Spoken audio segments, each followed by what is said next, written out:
Muito bem, estamos de volta. Foi bem entendido o exemplo que eu quis dar? Sim. E para que eu quis dar esse exemplo? Para mostrar como é imprescindível o estudo, o aprofundamento, para não entendermos o que o texto não quer transmitir. Ou não colocarmos lá dentro as nossas próprias ideias. Um Jesus revolucionário, um Jesus de esquerda, um Jesus anti-romano e assim por diante. Ou seja, o grande perigo que inúmeros pregadores hoje têm de abraçar o texto e levar ao texto as suas próprias convicções e até ideologias, né? Não tenha dúvida. Então aqui nós agradecemos o Senhor por este parêntese aqui tão catequético, haja vista que nós estamos aqui nos Atos dos Apóstolos, uma igreja, uma comunidade ou comunidades cristãs em missão, né? Pequenas, insignificantes, né? Quantos eram? Lucas ama as hipérboles. Por isso nós temos que tomar uma certa cautela com os números que ele apresenta. 3.000, 5.000. Eu acredito que esses números sejam inflados. Mas quantos podiam ser? Em Corinto, Paulo deveria ter uma comunidade, a famosa comunidade de Corinto, não devia ter mais do que umas 200 ou 250 pessoas. Em proporção à missa dominical, dependendo do bairro. Depende do bairro, da igreja. Da paróquia, né? Em Roma, 5 pequenas igrejas que se reuniam em casas de família. Quantas pessoas cabiam numa casa de família na Roma do primeiro século? 20, 15. Quantas igrejas? 3 ou 5. Quantos fiéis? Acho que nem 200. E para eles uma carta, a famosa carta aos Romanos. Não é? Então nós temos que entrar no texto e estudá-lo. O que vem agora? Agora nós vamos começar a partir do versículo 42, no segundo capítulo, que fala sobre a comunidade de Jerusalém, a primeira comunidade cristã, né? Sem ler o texto, ou é preciso ler? Não sei o que é melhor. Nós estávamos lendo e o senhor fazendo as devidas aqui tem 4 pontos importantes, mas o texto é longo. Quer ler? Leia. E eu espero até o fim. Eles mostravam-se assíduos ao ensinamento dos apóstolos. 1. A comunhão fraterna. 2. A fração do pão. 3. E as orações. 4. Apossava-se de todos o temor, pois numerosos eram os prodígios e sinais que se realizavam por meio dos apóstolos. Todos os que tinham abraçado a fé reuniam-se e punham tudo em comum. 5. Vendiam suas propriedades e bens e dividiam-nos entre todos, segundo as necessidades de cada um. Dia após dia, unânimes mostravam-se assíduos no templo e partiam o pão pelas casas, tomando o alimento com alegria e simplicidade de coração. Louvavam a Deus e gozavam da simpatia de todo o povo. E o Senhor acrescentava cada dia ao seu número os que seriam salvos. Bom, você seria capaz de repetir os 5 itens, só os 5. Primeiro item. Assíduos na oração. Assíduos na oração. Momento. Que oração? Provavelmente a oração de Jesus, ensinada, repetida, o Pai Nosso. A apelação de Deus com as palavras de Jesus, Abá. E podemos também acrescentar textos do Antigo Testamento, como, por exemplo, o Saltério, o livro dos Salmos. Ainda nesse ponto, padre, se nós entendêssemos a oração como o rito que os judeus faziam na sinagoga seria forçoso nesse contexto? Eu tenho a impressão que a sinagoga era mais, digamos, mais sistemática, ou mais sistematizada, enquanto essas comunidades pequenas iniciais deveriam ser mais espontâneas, mais livres, sem muitas amarras, sem muitos ritualismos, vamos chamá-los assim. E assim, para essa pequenina comunidade cristã, ainda no ponto da oração, será que eles já teriam material suficiente, sobretudo escrito, para trazer isso para a oração? Não, escrito de forma nenhuma, né? Escritos naquela época, isso era uma raridade e somente pouquíssimas pessoas sabiam ler e escrever.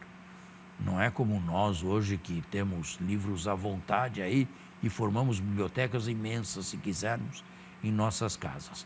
Os textos eram textos ou memorizados ou lidos num rolo, num papiro, por alguém.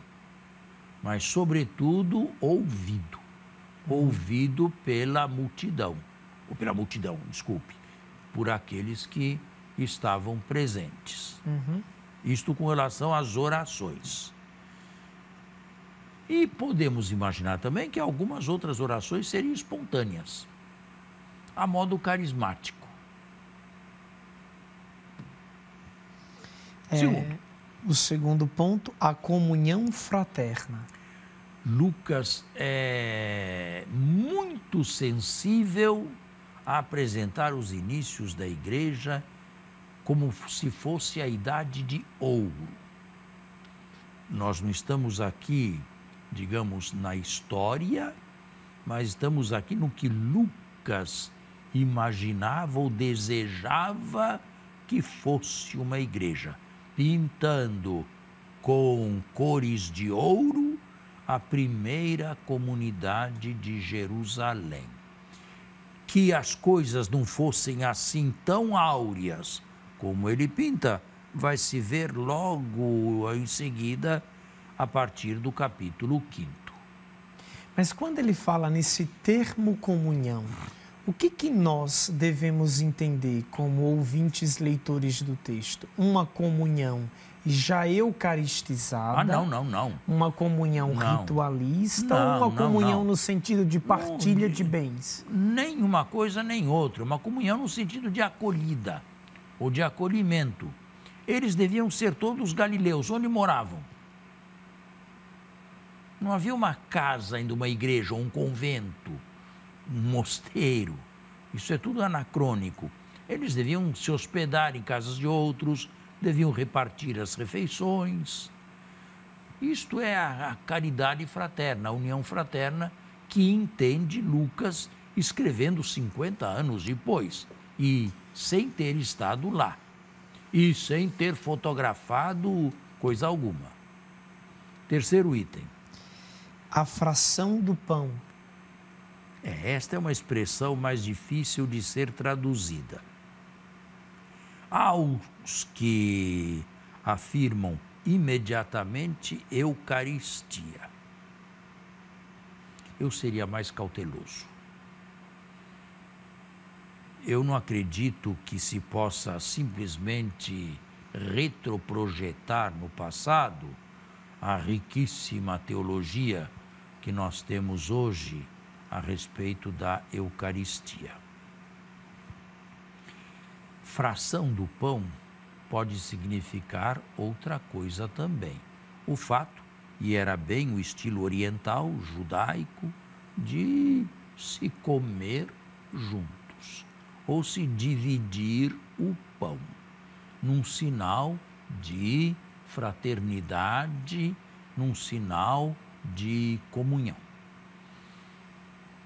Ir além disso, nesses primeiríssimos tempos, nessa primeiríssima comunidade, eu não vejo como, ou pelo menos não sei como provar. E por isso mesmo, o meu juízo seria tecnicamente em latim non liquet. não é claro, nem num sentido, nem no outro.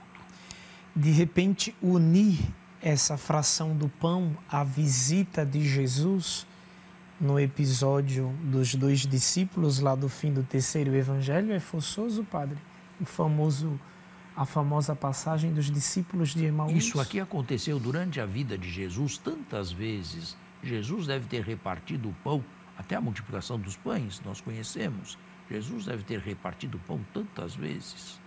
Mas nós não podemos dizer que isso fosse já a Eucaristia celebrada. Isso é, a meu ver, anacrônico.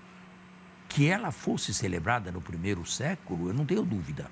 Agora, quem a celebrava? Nós não sabemos. Com que frequência a celebrava? Nós também não sabemos. Como a celebrava, né? Como a celebrava? Certamente não era como nós celebramos hoje. Certamente era por ocasião de um banquete ou de uma ceia de fraternidade, unindo as duas coisas, a fraternidade com a Eucaristia. Aliás, a Eucaristia foi instituída numa ceia, né? Portanto, continuavam a prática de Jesus. Mas é difícil estabelecer. Outro ponto. E as orações? Pô, já falamos das orações, não é? Lá no primeiro tópico, mas aí teve um outro ponto que Acho que não falamos do primeiro item. Mostravam-se assíduos ao ensinamento dos apóstolos. Mas nos estão dizendo que precisamos encerrar o tempo hoje. Portanto, esta questão fica para o próximo domingo, se Deus quiser. Até lá e tenham todos uma ótima semana. A você e a sua família que sempre nos acompanha aqui no programa Páginas Difíceis da Vida. Um bom domingo, fique na paz do Senhor.